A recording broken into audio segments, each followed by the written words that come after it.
Hello and welcome to your Newsmax Now update. I'm John Bachman. President Obama highlights the improvements that have been made to healthcare.gov, which just underwent a major overhaul. The administration says the new and improved website is ready for users, but it's been a rocky few days. 750,000 users logged on last night.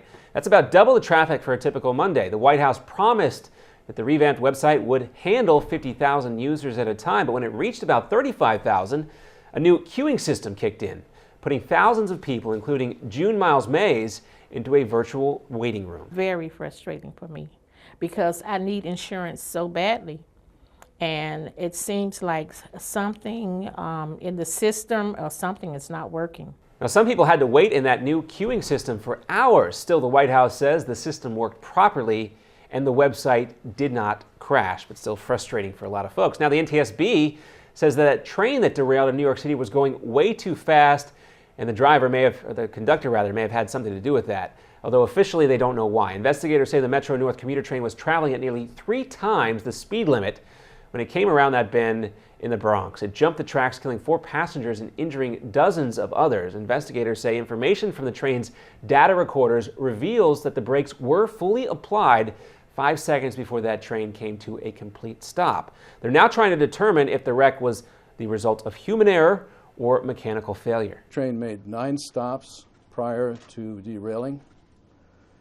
We need to understand how the brake system was working throughout that part of the trip. And Joe Biden is meeting with Japanese Prime Minister Shinzo Abe today. Biden hopes to calm escalating military tensions between Japan and China after Beijing proclaimed an air defense zone over disputed islands in the South China Sea. Biden says the move is deeply concerning to the U.S., and the U.S. has made it clear that they will stand by Japan, but the country remains reluctant to get dragged into any kind of conflict between the two Asian rivals. Also in Asia, Thai police have helped anti-government protesters enter headquarters to hold talks. This is all about protests over the last few days. Thousands of folks have gathered at barricades set up in front of those police headquarters.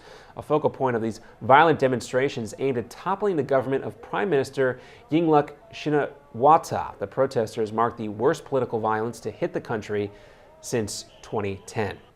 And coming up next, a Newsmax exclusive with Rick Santorum, his reaction to a new lawsuit filed by the ACLU against Catholic bishops and why he blames the Supreme Court for the legal battle.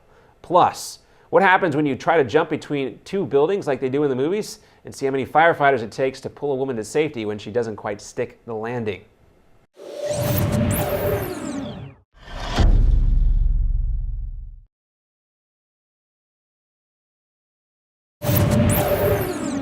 And welcome back. A California woman is recovering now after she became trapped between 2 buildings while trying to jump from one to the other. Take a look here. That kind of thing, I guess, only works in the movies. The 28-year-old fell and became stuck between, or rather 5 feet from the ground. She was rescued by 30 firefighters and then taken to a hospital with minor injuries to her legs and arms. And during a Newsmax exclusive, we talked with former Senator and presidential candidate Rick Santorum, with the ACLU filing a sweeping lawsuit against Catholic bishops over faith-based medical care. Santorum blasted the Supreme Court for not doing enough to protect the religious rights of those bishops targeted by this lawsuit. I fought a whole variety of justices over the course of many, many years who have misunderstood the importance and relevance of faith as a vital factor in maintaining democracy. This has been your Newsmax Now update. I'm John Bachman. Now here's the Steve Malzberg Show, live from New York.